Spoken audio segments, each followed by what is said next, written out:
దేశవ్యాప్తంగా జరిగిన ప్రగతిని ప్రధాని నరేంద్ర మోడీ నిర్వహిస్తున్న మన్ కీ బాత్ కార్యక్రమం ద్వారా తెలుసుకోగలుగుతున్నామని ఏపీ బీజేపీ అధ్యక్షురాలు దగ్గుపాటి పురంధేశ్వరి అన్నారు. మన్ కీ బాత్ లో సామాజిక అంశాలు, దేశవ్యాప్తంగా జరిగిన మంచి పనులు ప్రస్తావన ఉంటాయని అన్నారు. అమృత మహోత్సవాలు నిర్వహించుకుంటున్న దశలో మన్ కీ బాత్ ఆవశ్యకత ఎంతైనా ఉందన్నారు. జమ్మూ కాశ్మీర్ లాంటి ప్రాంతాల్లో జరుగుతున్న మంచి పనులు తెలిసేలా చేసేదే మన్ కీ బాత్ అని తెలిపారు. మన్ కీ బాత్ ని రాజకీయాలకు ముడిపెట్టవద్దని హితవు పలికారు. సామాన్య ప్రజలను మన్ కీ బాత్ లో భాగస్వామ్యం చేయాలన్న లక్ష్యంతో పోలింగ్ బూత్ స్థాయిలో ఏర్పాటు చేయాలని బీజేపీ జాతీయ అధ్యక్షుడు జేపీ నడ్డా చెబుతుంటారని అన్నారు. ఈ కార్యక్రమంలో పార్టీ రాష్ట్ర ప్రధాన కార్యదర్శి విష్ణువర్ధన్ రెడ్డి, పార్టీ క్రమశిక్షణ సంఘం చైర్మన్ పాక వెంకట సత్యనారాయణ, రాష్ట్ర ఉపాధ్యక్షుడు చంద్రమౌళి, బీజేపీ సంఘటన ప్రధాన కార్యదర్శి మధుకర్, జి సురేందర్ రెడ్డి తదితరులు పాల్గొన్నారు.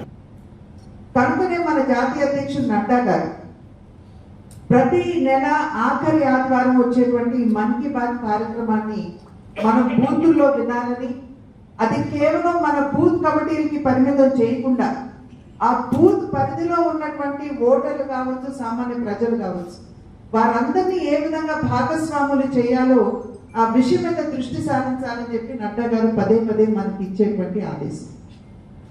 ఎందుకంటే దీని ద్వారా సామాన్య ప్రజల్ని ఎప్పుడైతే మనం భాగస్వాములు చేస్తామో అప్పుడు దేశవ్యాప్తంగా జరుగుతున్నటువంటి మంచి విషయాలు ఏవైతే ఉంటాయో అవన్నీ కూడా ప్రజలు అర్థం చేసుకుని ఆ కార్యక్రమాన్ని ఒకవేళ మనం కార్యాచరణలోకి పెట్టొచ్చా, కార్యరూపం ఇవ్వొచ్చా అనేటువంటి విషయం మీద దృష్టి సారిస్తూ మనలో ఉత్సాహాన్ని పెంపొందించేటువంటి అవకాశంగా పరిగణిస్తూ మరి నడ్డా గారు మనకి ఇచ్చినటువంటి ఆదేశం.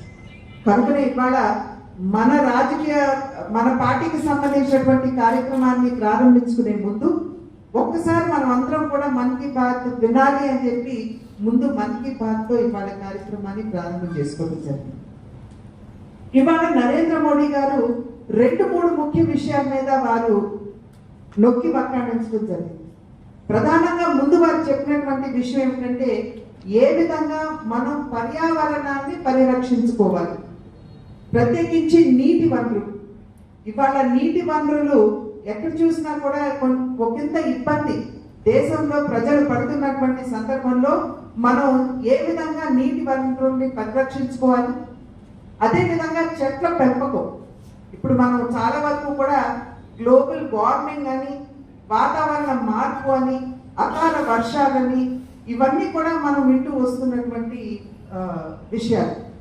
కనుక వీటన్నిటిని అధిగమించాలంటే వృక్ష పెంపకం అనేది, చెట్ల పెంపకం అనేది చాలా చాలా ప్రధానమైనటువంటి ముఖ్యమైనటువంటి విషయం. ఎందుకంటే అది